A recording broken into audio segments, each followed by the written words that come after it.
നിലനിൽക്കുന്നൊരു സംവിധാനമാണ്. കൂടുതലൊന്നുമില്ലവർക്ക്, പക്ഷെ ഉള്ളതിൽ നിന്ന് അവർ പകുത്തു നൽകിയതാണ്. അതുകൊണ്ട് അവർ ജീവിതത്തിൽ കുഴങ്ങൂല. ഒരു വലിയ സംഗതി തന്നെയാണ്. വെച്ചാൽ ഇതിന് മദ്രസ് തരാം എന്ന് ഹക്കീം അസീരി ഉസ്താദ് പറഞ്ഞപ്പോൾ നമ്മുടെ കയ്യിൽ സ്ഥലമില്ല. ഒരു മദ്രസ് ഉണ്ടോ? തിരൂർ SSM ഒരു സമ്മേളനം നടന്നപ്പോൾ എൻ്റെ അടുത്ത് ഹക്കീം അസീരി ഉസ്താദ് ഇരിക്കുക. അങ്ങനെ എത്തിപ്പാക്കായാലും വെറുതെ ചോദിച്ചു, നമുക്കൊരു മദ്രസ് തരാണ്ടോ? അപ്പം ചോദിച്ചു എത്ര കുട്ടികളുണ്ട്? അപ്പം നമ്മൾ ഈ പീടിയുടെ മുമ്പിലൊക്കെ ഇങ്ങനെ ഒപ്പിച്ചെടുക്കണം. അപ്പോൾ ഒരു 150 കുട്ടികളുണ്ടാവും. ഒരു 15 ലക്ഷം റുപ്യ തന്നാൽ നിങ്ങൾ എന്തെങ്കിലും ചെയ്യുമോ? മതിയോ എന്ന് ചോദിച്ചു. അത് മതിയോ? അങ്ങനെ എന്നാൽ എന്താ ചെയ്യേണ്ടത് ചോദിച്ചു. നാളെ മദ്രസ എന്നോട് പോയി ഒരു പിന്നെ ആയിഷ എന്ന് പറഞ്ഞ ഒരു പെണ്ണ് 10 മദ്രസ കൊടുത്തു. 10 മദ്രസ അതൊരു കുരുത്താണ്. അപ്പം പിന്നെ ഇങ്ങനെ ആയപ്പോൾ സ്ഥലമാണ്. അപ്പം ഞാൻ ലേഖാക്കാർക്ക് വിളിച്ചു, ഇങ്ങനെയൊരു സംഭവമാണ്. യാതൊരു മണിയും കൂടാതെ അന്ന് നൽകിയ ആ സ്ഥലത്താണ് ഇന്നത് നിൽക്കുന്നത്. ഒരു വലിയ സന്തോഷം തന്നെ. ഇതിൻ്റെയൊക്കെ വലിപ്പം മരിച്ചു ചെന്നാലും മാത്രമേ മനസ്സിലാവുള്ളൂ. ഇടയ്ക്ക് ദുന്യാവെന്നൊന്നും പറഞ്ഞാൽ തീരില്ല. ഇത്ര ഒരു സ്ഥലം കൊണ്ട് നമുക്ക് സുഖം വാങ്ങാൻ കഴിയുമെന്ന് വലിയൊരു സംഭവമാണ്. അതുകൊണ്ട് ഇത് അതിൻ്റെ ശേഷം പിന്നീട് ഇതിൻ്റെ മുകളിലേക്ക് എടുത്തു. ആ മുകളിലേക്ക് എടുത്തിട്ട് ദഅ്വാ കോളേജ് സംവിധാനിച്ചു. കാരണം ഈ താഴെയുള്ള കുട്ടികൾക്ക് പഠിപ്പിക്കാൻ ആളുണ്ടാക്കണ്ടേ, എല്ലാ സ്ഥലത്തും ഇതിന് ആൾ വേണമല്ലോ. അപ്പം പിന്നെ അതിനു വേണ്ടിയിട്ട് നമ്മൾ ദഅ്വാ സംവിധാനം ഒരുക്കി. അൽഹംദുലില്ലാഹ് വളരെ സന്തോഷകരമായി അത് മുന്നോട്ട് പോകും. ഈ നാട്ടുകാരോട് എനിക്ക് പറയാനുള്ളത്, നിങ്ങൾ ഇത് പൊന്നുപോലെ പോറ്റണം. ഇത് നിങ്ങൾക്ക് സ്വർഗം വാങ്ങാനുള്ള സ്വത്താണ്. ഇതിന് ഓരോ കാരണക്കാരുണ്ടാവും, പക്ഷെ നമ്മുടെ ജീവിതകാലത്ത് നമ്മളിത് പോറ്റിക്കൊണ്ടെടുക്കണം. അതിന് കാരണം എന്താ വെച്ചാൽ നമ്മളെന്തായാലും മരിക്കാതിരിക്കൂല. മരിക്കാതിരുന്നിട്ട് പ്രത്യേകിച്ച് കാര്യമൊന്നുമില്ല. ഞാൻ ഒടിയും തൊലിയേറ്റ് നിന്നിട്ട് എന്താ കാര്യം? അതേ സമയത്ത് നമ്മുടെ 3 or 4 പിതാക്കള് വല്യപ്പന്മാരൊക്കെ നമ്മുടെ വീട്ടിൽ മരിക്കാതുണ്ടെങ്കിൽ എന്തേക്കാൾ നമ്മുടെ വീടിൻ്റെ ഒരവസ്ഥ. ഞാൻ പറഞ്ഞതിനെന്ന് വെച്ചാൽ ഈ കപ്പലിൽ ഇങ്ങനെ പോവാണ്. ഇപ്പം നമ്മുടെ കപ്പലുണ്ട്, കുറച്ച് കഴിഞ്ഞാൽ നമ്മൾ ഇറങ്ങിപ്പോകും. അപ്പോൾ പിന്നെ വേറെ നമ്മുടെ മക്കളും വേറെ കുട്ടികളൊക്കെ ഇതിന് കയറും. ഇതിങ്ങനെ പോവാണ് ഈ കപ്പൽ. ഇതിന് അവസാനം ക്യാമറ വരുമ്പോൾ കപ്പലവിടെ വെക്കണം, അതൊക്കെ നശിക്കും. അപ്പം നമ്മൾ കപ്പലിലാണ്. നമ്മൾ നന്നായി അധ്വാനിക്കണം, അള്ളാഹുവിൻ്റെ ദീനിന് വേണ്ടി ചെയ്യണം.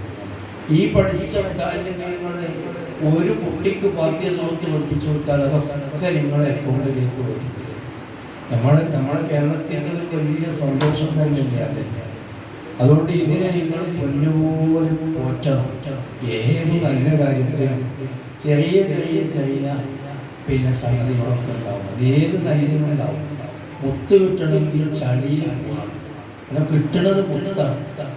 അതുകൊണ്ട് ഏത് വലിയ സംഭവത്തിനും ചെറിയ പ്രയാസങ്ങളൊക്കെ ഉണ്ടാവും, ചെറിയ ചെറിയ പിന്നെ സംഗതികളൊക്കെ ഉണ്ടാവും. അതൊക്കെ നമ്മൾ തൃണവൽക്കരിച്ച് അള്ളാഹുവിൻ്റെ പൊരുത്തത്തിന് വേണ്ടി സഹകരിച്ചു മുന്നോട്ട് പോകാൻ. ഖൈറിൻ്റെ കൂടെയും നന്മയുടെ കൂടെയും നമ്മൾ നിൽക്കണം. ഏറ്റവും കൂടുതലായി നമ്മൾ ആലോചിക്കേണ്ടത് ഈ പ്രദേശത്തെ ആളുകൾ എത്ര ദൂരമായിരുന്നു വയസ്സിൽ പോയിരുന്നത്. ഇങ്ങനെ ഒരു സംവിധാനം ഒരുക്കിയിട്ടില്ലെങ്കിൽ ഈ ഫ്ലാറ്റിലെ കുട്ടികളിൽ പലർക്കും 10 സുഹൃത്തുക്കളാണ് പോലെ. അത് ഏറ്റവും വലിയൊരു സംഭവമാണ്. അപ്പം പിന്നെ ഇത് ജീവിതത്തിൽ ഒരു വലിയ സംഭവം തന്നെയാണ്. അതുകൊണ്ട് നിങ്ങൾ ഇതിൻ്റെ കൂടെ നിൽക്കണം എന്ന് എല്ലാവരോടും ഉണർത്തുകയാണ്. രണ്ടാമത്തെ മറ്റൊരു കാര്യം താലിമീങ്ങളോട് പറയാനുള്ളത്, നിങ്ങൾ ജയിച്ചു തോറ്റു അതല്ല, ഈ പ്രോഗ്രാമിൽ പങ്കെടുത്തു എന്നതാണ്. അതിന് ഒരുവിധം എല്ലാവരും ഏതെങ്കിലും ഒരു പ്രോഗ്രാമിൽ പങ്കെടുത്തിട്ടുണ്ടാവും. അത് നിങ്ങൾ ഒരു ചെറിയ ടീമായതുകൊണ്ട് നടന്നതാണ്. വലിയ 100-150 ഒക്കെ ഉള്ളിടത്ത് ഒരു 150 ആൾക്കൊക്കെ ചാൻസ് കിട്ടും. 10-100 ആൾക്കാരൊക്കെ അങ്ങനെ ഇതിലൊക്കെ അതിൻ്റെ ആൾക്കാരായിട്ട് നടക്കും. വലിയ വലിയ സംഭവം തന്നെയാണ്. അപ്പോൾ എല്ലാവർക്കും ഇതിൻ്റെ ഏതെങ്കിലും മത്സരത്തിൽ പങ്കാളികളാകാൻ പറ്റിയെന്നുള്ള വലിയൊരു സംഭവമാണ്. ഇതിലെന്തെങ്കിലും ഒരു മേനി കിട്ടിയവർ, ഫസ്റ്റ് കിട്ടിയവർ, അവർ ഇനി നിങ്ങൾക്ക് ഉയരണം എന്ന് ആശിക്കുന്നുണ്ടെങ്കിൽ മനസ്സിലൊരു അഹങ്കാരം ഉണ്ടാകാൻ പാടില്ല. മനസ്സിൽ അഹങ്കാരം ഉണ്ടായാൽ അതോട് കൂടി കഥ കഴിയും. ഇവിടെ പൊട്ടിയിട്ട് കൊമ്പ് താഴ്ത്തു കൊടുക്കും.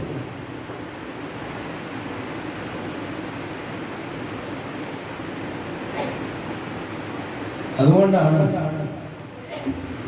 കലോത്സവങ്ങളിലും സാഹിത്യോത്സവങ്ങളിലും ഒക്കെ മത്സരിച്ച പല പ്രതിപാദനങ്ങളും എവിടെയും കാണാതെ പോയി. അവർക്കൊരു ദിശ കാണിച്ചു കൊടുക്കാൻ ആളുണ്ടായി. ഒരു നാടന്മാർ കുട്ടികളെയും ഒലങ്ങനെ പാടി അവർക്ക് ഫസ്റ്റ് കിട്ടി, അതോടുകൂടി ഓരോ കഥ കഴിഞ്ഞും ചെയ്യും. പിന്നെ എവിടെ അവർക്കൊരു ചാൻസ് കിട്ടി.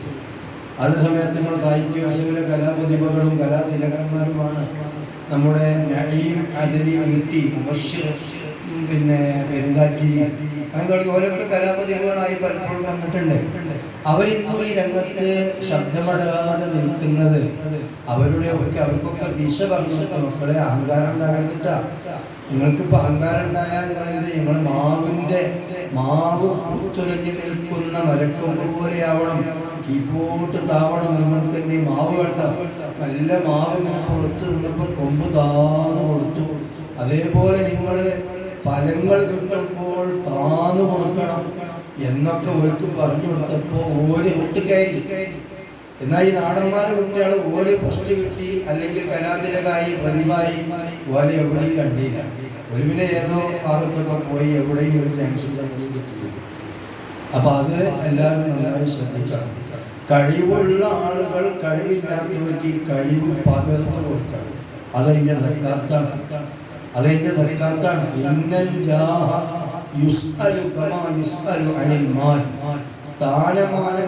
സ്ഥാനം കിട്ടിയതൊക്കെ നാളെ ചോദിക്കും. ആ സ്ഥാനം കിട്ടിയിട്ട് എന്ത് ചെയ്തു? കമാ യുസ്അലു അനിൽ മാൽ. സമ്പത്ത് കിട്ടിയാൽ എന്താ ചെയ്യേണ്ടി? അതിന്റെ വിഹിതം മറ്റുള്ളവർക്ക് കൊടുക്കണം. 2.5%. നിങ്ങൾക്ക് കിട്ടിയ കഴിവിന്റെ ശതമാനങ്ങൾ നിങ്ങൾ മറ്റുള്ളവരിലേക്ക് ഉണ്ടാക്കി കൊടുക്കണം. ഇന്നഫിൽ മാലി ലഹഖൻ സിവ സകാത്ത്. സകാത്ത് അല്ലാത്ത ഒത്തിരി കടപ്പാടുകൾ സമ്പത്തിനുണ്ട്. അവർ തീരെ വിശക്കുന്നവരാണ്, അവർ വിവാഹം ചെയ്തു കൊടുക്കാൻ കഴിവില്ലാത്തവരാണ്, അവർ വളരെ വലിയ ട്രീറ്റ്മെന്റിന് ചികിത്സക്ക് ആയില്ലാത്തവരാണ്.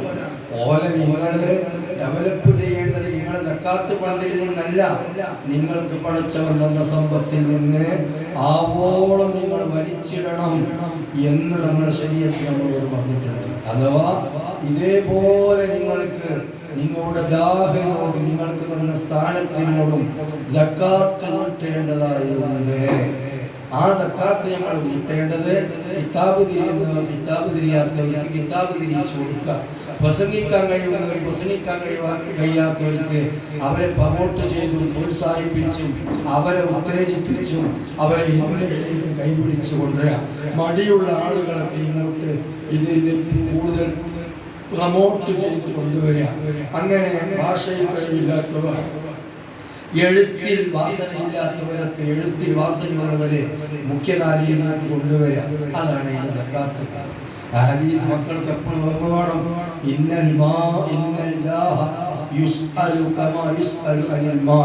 സ്ഥാനമാനത്തെ സംബന്ധിച്ച് ചോദ്യം ചെയ്യപ്പെടും, തന്റെ സമ്പത്തിനെ സംബന്ധിച്ച് ചോദ്യം ചെയ്യപ്പെടും പോലെ തന്നെ.